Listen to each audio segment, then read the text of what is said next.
அனைவருக்கும் வணக்கம். இன்று கந்தசஷ்டி விழா ஆரம்பம். கல்யாண வரம் தரும் திருச்செம்பூர் கந்தன் கோவில் பற்றி தெரிந்து கொள்வோம்.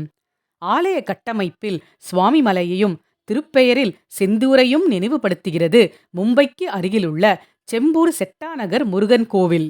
இது எங்கள் முருகனின் 7வது படைவீடு என்று கொண்டாடும் இப்பகுதி பக்தர்கள் இவருக்கு திருக்கல்யாணம் நடத்தினால் விரைவில் கல்யாண வரம் கிடைக்கும் என்று நம்பிக்கை பொங்க சொல்கிறார்கள். ஒட்டுமொத்த மும்பை தமிழர்களின் தனிப்பெரும் தமிழ் கடவுளாக கோவில் கொண்டிருக்கிறார் திருச்செம்பூர் முருகன். குன்று இருக்கும் இடமெல்லாம் குமரன் இருக்கும் இடம் என்பார்கள். அதற்கேற்ப இங்கேயும் மலைக்கு சமமான உயரமான இடத்தில் முருகனை குடியமர்த்த வேண்டும் என்று தீர்மானித்தார்கள் பக்தர்கள். ஆகவே சுவாமிமலை போன்று கட்டுமலை அமைப்பில் இந்த கோவிலை நிர்மாணித்து 3வது தளத்தில் முருகனை எழுந்தருளச் செய்திருக்கிறார்கள். மொத்தம் 108 படிகள். படிகளில் ஏறிச் சென்று மேலே பிரதான வாயிலை அடைந்தால் இருபுறமும் துவாரபாலகர்கள். கருவறையில் வள்ளி தேவயானை தேவியருடன் கருணை பொழிய காட்சி தருகிறார் திருச்செம்பூர் முருகன். வேண்டும் வரம் தரும் வள்ளல் இந்த கந்தன்.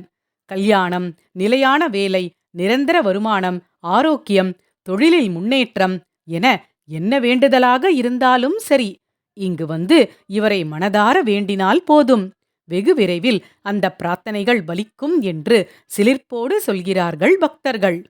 முருகன் சன்னதிக்கு எதிரில் கொடிமரம். வலப்புறத்தின் தனி சன்னதியில் சுவாமி ஐயப்பன் அருள்கிறார். அருகிலேயே குருவாயூரப்பன் சன்னதியும் உள்ளது. முருகன் கருவறைக்கு இடப்புறம் விநாயகர், துர்க்கை ஆகியோரின் சன்னதிகள் உள்ளன. துர்க்கைக்கு நவராத்திரியின் போது சண்டிஹோமம் சிறப்புற நடைபெறுகிறது. கேட்டதை கேட்டபடி கொடுக்கும் கலியுக வரதனான இந்த முருகப்பெருமானின் அருளால் பிரார்த்தனை பலித்தவர்கள் பார்க்குடம் எடுத்து வந்தும் அலகு குத்தியும் வேண்டுதலை நிறைவேற்றுகிறார்கள். நீங்களும் ஒருமுறை மும்பை திருச்செம்பூர் முருகனை தரிசித்து வாருங்கள். உங்கள் வாழ்வில் சகல வளங்களும் பொங்கிப் பெருகும். ஓம் திருச்செம்பூர் முருகனுக்கு அரோகரா. நன்றி. வாழ்க வளமுடன்.